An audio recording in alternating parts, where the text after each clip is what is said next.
death stare. Jake Paul thought he could walk away unscathed. He was wrong. Iron Mike caught him, not with fists, but with words that landed harder than any punch. Tyson dragged him into the mud. Publicly, relentlessly. Others joined in, calling Paul insensitive, reckless, and worst of all, stupid. Mike forced him to taste the consequences of his own mouth. He forced him to swallow the words about a daughter who's gone. The fallout was instant and ugly.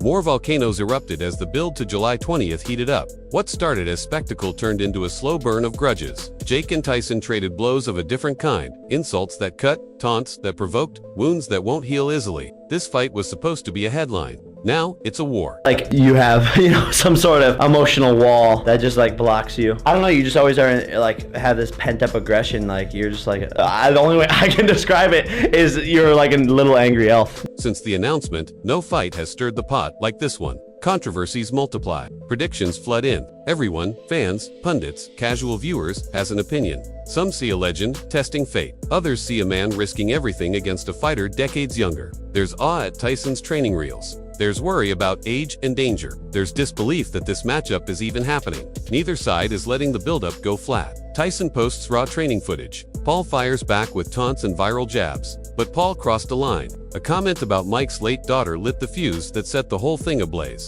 That reference callous. Cold became the match that would burn everything down. Paul's remark came after footage of Tyson shouting, "Get ready, baby fires in the house." Paul answered with a promise. He'd end Tyson, bury him beside his late daughter. Those words exploded.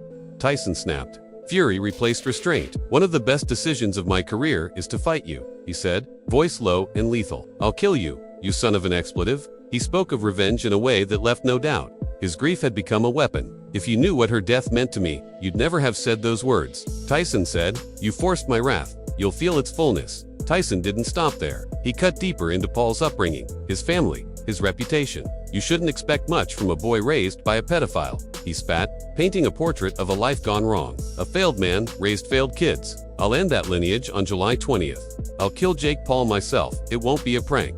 The fight had left the ring. It had become personal. Brutally so.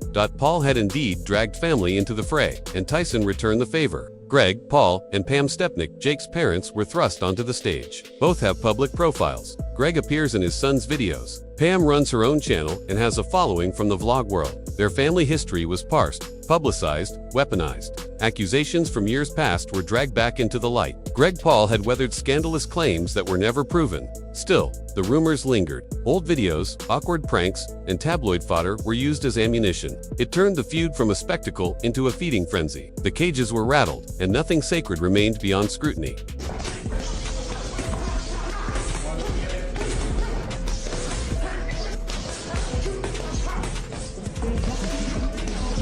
The backlash was swift. Tyson labeled Paul a bad example, a cautionary tale for kids. Others piled on. Oscar de la Hoya, a longtime Tyson supporter, called the comments too far. "Respect," he said, "matters even in a heated buildup. This is crazier than you think." De la Hoya warned. KSI worried about the message to younger fans. "You can't behave like that and call yourself a role model," he said. "He's irresponsible." Paul's past kicked off Disney, accused of being a terrible neighbor. Infamous pranks only fed the narrative that he'd outgrown guidance and never grew into responsibility.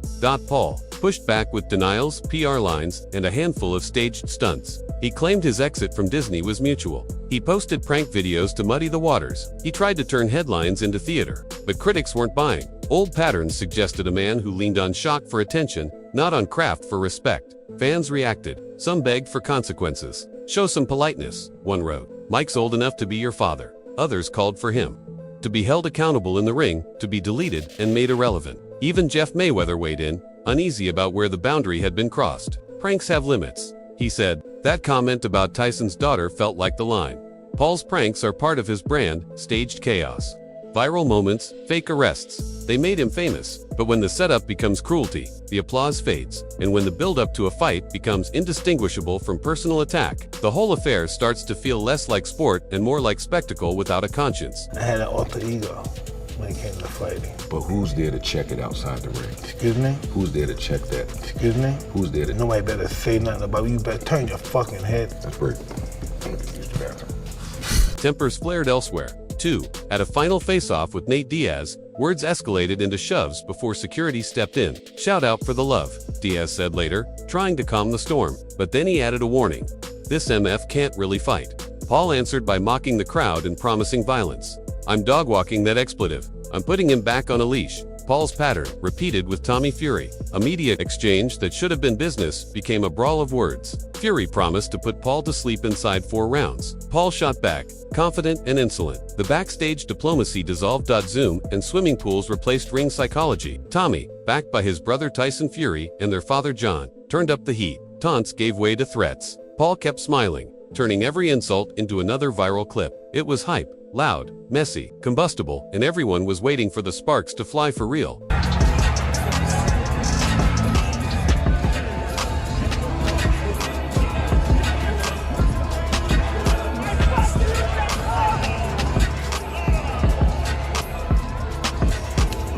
John Fury even joined the virtual mudslinging, trading blows with Paul on a video call. Paul called him nobody. Fury threatened to break his face. The insults kept ricocheting. No one backed down. Tommy Fury vowed it would be easier than Paul's old fights. "This is easy money," he said, convinced he'd expose the YouTuber for what he really was. Paul, for his part, thanked Tyson Fury for the hype and joked he was promoting Tommy more than Tommy himself. This time, the target was Iron Mike. Paul had pushed at Tyson's family. Tyson had answered with a rage that looked set to be settled in the ring. July 20th isn't just another date on the calendar anymore. It's the clock counting down to retribution, redemption, or ruin. If you liked this breakdown, hit like, subscribe, and ring the bell to catch the next chapter in this explosive saga. Until next time, peace out.